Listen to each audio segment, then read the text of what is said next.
তুহিন ভাইকে যখন নমিনেশন দেওয়া হয় নাই, গোটা ডোমা ডিমলা আসনে এক আসনে জনগণ স্তব্ধ হয়ে গেছে।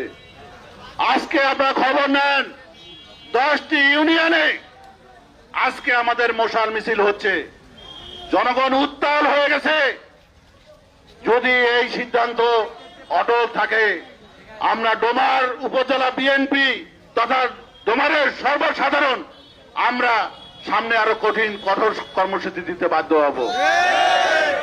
আপনারা জানেন, ডোমারবাসীর প্রত্যাশা ছিল, আমরা তো হতভাগা, যখন সরকার আসে উল্টো আমাদের সংসদ সদস্য হয়।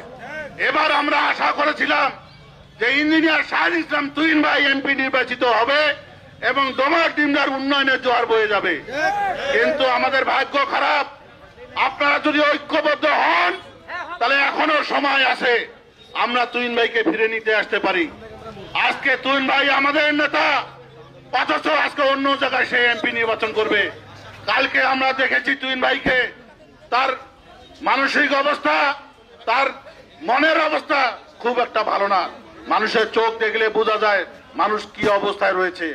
আমরা সকলে দোয়া করি তুহিন ভাইয়ের জন্য, যেন ডোমা ডিমলা এক আসনে, নীলফামারী এক আসনে তুহিন ভাই নমিনেশন পায় এবং 12 তারিখে তাকে সংসদ সদস্য বিপুল ভোটে জয়লাভ করা হবে।